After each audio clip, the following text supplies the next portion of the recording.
সকালবেলা ঘুম থেকে উঠে গেছি, এখন ব্রাশ করব, দেন চা বিস্কুট খাবো, খেয়ে আবার পড়তে বসবো। কালকে অনেকটা রাত করে শুয়েছি, তাই আজকে একটু ঘুম থেকে উঠতে দেরি হয়ে গেছে। এখন ওই 8:30 মতন বাজছে। তো চলো বেশি কথা বলবো না, তাড়াতাড়ি ব্রাশটা করে নিই, করে আবার চা করবো।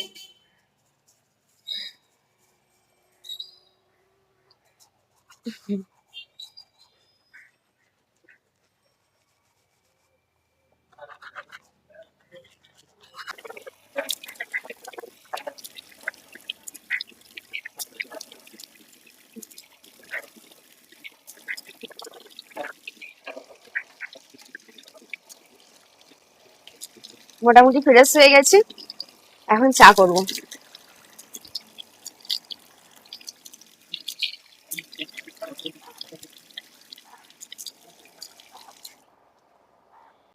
এই যে দেখুন, আমার চা অলরেডি হয়ে গেছে, এখন নামিয়ে নেবো চাটাকে।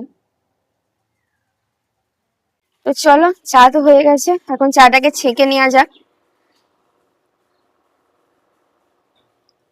এইবার মনে হচ্ছে ঠিকঠাক হয়েছে। কোনোবার তো আমি ভালোভাবে চা ছাঁকতে পারি না, ঠিক সাইডে পড়ে যায়।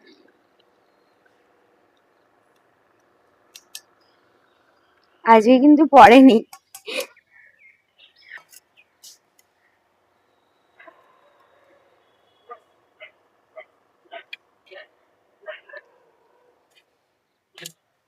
আমার কাছে তো প্লেট নেই, আমি এরকম একটা, এটা কি বলে, ছোট থালার মতন নিয়েছি, আর দুটো বিস্কুট নিয়েছি। এখন চাটাকে এর মধ্যে বসাবো, দেন তারপর এখানে আমি খাবো। বিস্কুটটাকে চায়ের মধ্যে হালকা ডুবিয়ে তুলে নেব।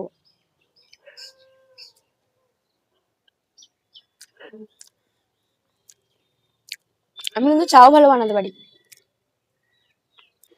আমার লিকার চায়ের থেকে দুধ চা খেতেই বেশি ভালো লাগে।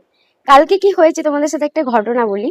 তখন ওই রাত্রি 1:45 মতন বাজছে, আমার ভীষণ পরিমাণে কফি খেতে মনে হয়েছে। তখন আমি জিকেটা পড়ছিলাম, তো আমি উঠে কফি বানিয়ে খেয়ে আবার ওই আধা ঘন্টা 1 ঘন্টা মতন পরে তারপর শুয়েছি। তার মানে রাত্রে কফি, সকালে উঠে চা, এই খেয়ে আমার দিন চলে যাচ্ছে। আর দুপুরে ওই একটু সিদ্ধ সাত্তটা ভাত খাচ্ছি, কারণ সামনে পরীক্ষা চলে এসেছে, এখন বেশি কিছু খাওয়া যাবে না। আর সময়টা, সিজনটা একটু যেহেতু চেঞ্জ হচ্ছে, একটু হালকা পাতলা খাওয়াই ভালো পরীক্ষার সময়। তো আমার ভিডিও তোমরা কে কে পছন্দ করো আমাকে কমেন্ট বক্সে জানিয়ে যেও, ভিডিওটা একটা লাইক করে দিও। আর ভালো লাগলে আমার ভিডিও চ্যানেলটাকে সাবস্ক্রাইব করার অনুরোধ রইল। তো চলো আর বেশি বকবক করবো না, দেখা হচ্ছে নেক্সট ভিডিওতে। টাটা।